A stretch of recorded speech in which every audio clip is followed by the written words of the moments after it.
As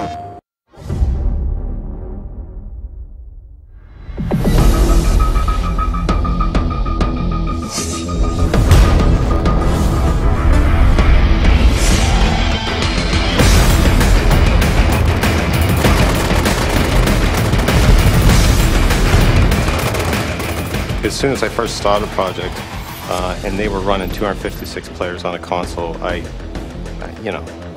said, okay, this is it. That's just something that nobody else is going to be doing. I don't think they'll be doing for quite some time.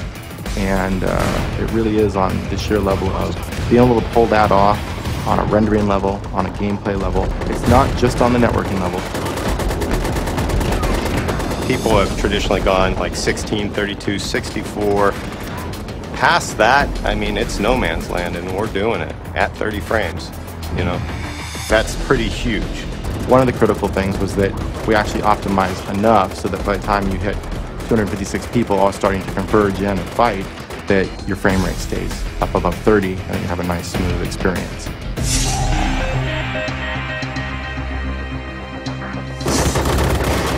What we wanted to do was make a game where you would be aware that there are that many players on the field, but that we would keep the gameplay manageable, that the events and the battles would be forgiving, that they wouldn't be so large that no one has a chance to excel, no one has a chance to win.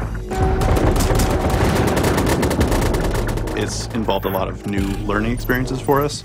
We can't look out at other games and say, well, what did they do?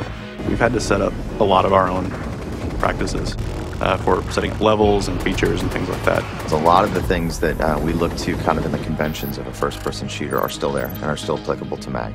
But there's a whole new litany of challenges that we've had to face. We definitely knew that people still have to feel empowered. Nobody wants to feel lost in a 256-player battle.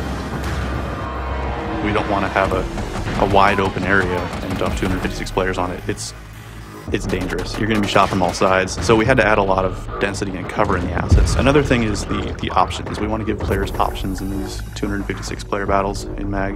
So we have to build all of those into the map to support just kind of the variety of players. So we want to be flexible, setting up areas that new players, it's easy for them to drop in, very accessible, versus more skilled players, let them sneak around. You're looking at crowd behaviors rather than individual behaviors.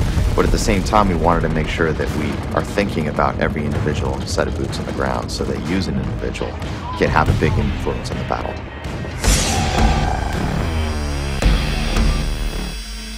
We've set up a lot of the missions to drop players in, find combat within the first couple seconds. It should never be a lack of something to do or shoot at.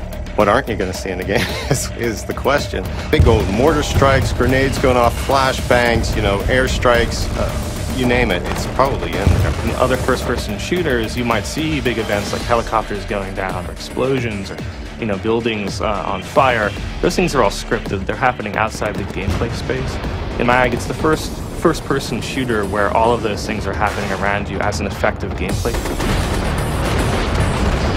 When you jump in there and you start to see, the helicopters coming in and the C-130s dropping just loads of people parachuting in, and there's mortars firing, and you can see all the way across the battlefield. It's really a scale that's difficult to kind of paint the picture for people until they get in and play it, but it's something that you're amazed to see.